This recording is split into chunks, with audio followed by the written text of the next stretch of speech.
A small simple setup for goldfish. This is a 36-inch tank. It's 15 inches deep, 12 inches wide. It's holding at the moment 65 litres of water. It's marketed as a 100 litre tank, 106 litres, but in reality holds about 65 litres. It's a nice shape of a tank for goldfish. It affords them a bit of length for swimming. I have 4 goldfish in this, and if you intend allowing the goldfish enough room to grow a reasonable size, 2 goldfish in this size of a tank would be plenty. And it's a very simple setup. This tank is set up now for about 3 weeks. I'm doing a fish in cycle, which I will explain in the comments. I prefer to do a fish in cycle because as the bacteria in the filters grow, they grow proportionate to the amount of food waste that you're producing, and ammonia the fish are producing, and the filter bacteria grow according to the size of the ammonia load or bio load that you're supplying to feed the bacteria. If you do a cycle, if you cycle the tank without fish, what normally happens is that you get a fully cycled tank, and because you have no way of estimating how much ammonia the fish and the food and stuff that you put in the tank are going to create when you put in the fish, if the bio load of the fish is bigger than the amount of ammonia you supplied during your empty fish cycle or empty tank cycle, you get a second spike. Lots of beginners don't expect this second spike when they add the fish, and this is one of the main causes of fish loss in a new tank, that people have said, oh, I've cycled my tank for a month or 6 weeks or whatever, I added me fish and now they're sick and dying. What's wrong? And that's what's wrong. They've got a second spike of ammonia and nitrite because the bacteria colony wasn't big enough to deal with the extra bio load when you put in the fish, because you had supplied too little ammonia during your cycling period. I always do fish in cycles. Now for goldfish, some people recommend a bare bottom tank. I go the exact opposite of that. I like to put in a very deep substrate. I have a 3 to 4 inch substrate in my tank. It's at least 3 inches overall, and it's a mixture of pea gravel and fine gravel.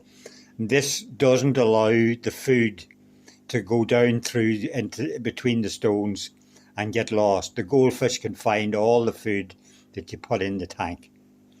Normally I feed floating pellets anyway to goldfish, and then food loss in through the gravel is not an issue. Another thing with goldfish is, if you have say this is a 100 litre tank, if you buy a filter designed for a 100 litre tank, it's a waste of time, because the bio load of goldfish is far too big.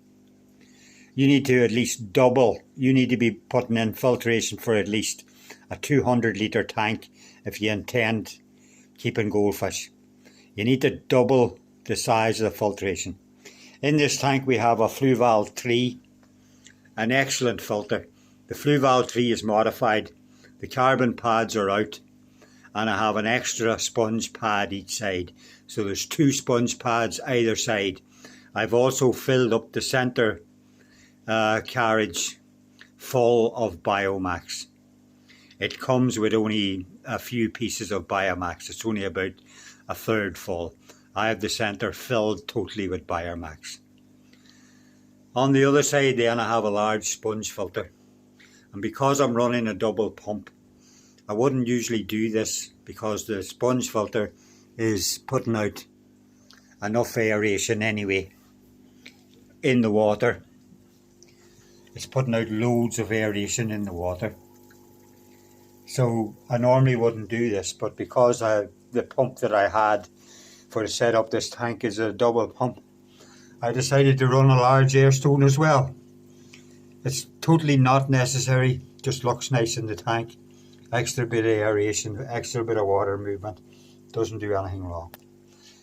When I set up my tanks, I always try and put in some new bogwood. The reason I put in new bogwood and not old bogwood is because I like to have some tannins in the new tank, because tannins have antibacterial properties that help keep the water bacteria from growing that white thread bacteria blooms that you get in new tanks. Tannins seem to stop that happening.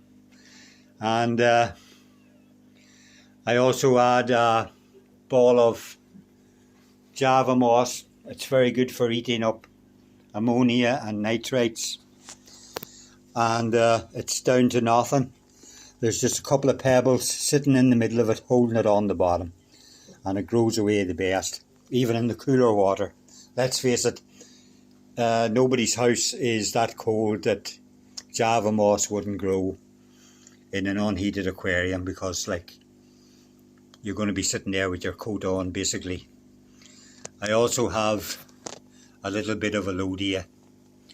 The reason for putting in alodia is it's not to oxygenate the water. It grows very well floating.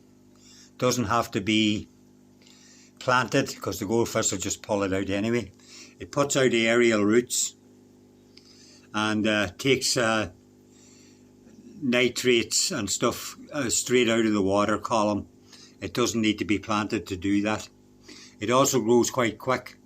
Also, in the first days of setup of your new aquarium, I always recommend that when you put in the fish, if you're doing a fish in cycle, you don't feed the fish for at least 4 days. And they can nibble away at the alodia. And it's not adding any extra bioload to the tank except what the goldfish poop out. And that's basically it, folks. Any questions you would like to ask, please put them in the comments. As I said, this tank, when I'm starting off, the first couple of days I put in quick start biomedia when I'm changing the water. When I'm keeping goldfish, whether it's in a big tank or a small tank, I always try and change the water 30% at least once a week. During the setup stage or the cycling stage, which I will explain in the comments, and I'll explain a bit about goldfish stunting and why it's important to change the water at least 30% once a week after the cycle. And it's got nothing to do with the ammonia or the nitrites or nitrates. It's got to do with the hormones the fish release. Goldfish release a hormone that stunts their growth. When they sense that hormone in the water, they stunt themselves. So regular weekly water changes is very important. Even if you think your ammonia and nitrates are at 0, or nitrites are at 0, and your nitrates as well below 20 parts per million, you still need to change at least 30% of a goldfish's water, because it will stunt itself, because it's releasing the hormone into the water. And as soon as it senses that certain level of hormone, it knows it's in a small environment. And it basically stunts its own growth. So if you want your goldfish to grow and be healthy, it's imperative that you change at least 30% of your water to get rid of some of that hormone that's in the water released by the fish. Once a week, at least 30%. And that's it, folks. I'll detail out how I cycle this tank in the comments, and Any questions, feel free to ask. It's a very, very simple goldfish setup, and looks reasonably well on a small budget. I normally don't keep goldfish. This was an experimental tank just to to try and help people out. I did keep goldfish for 14, 15, 16 years or so, and before that I had some koi carp in a huge 200-gallon tank, 800 odd litres. And that's it. Any questions? Ask away. Thank you.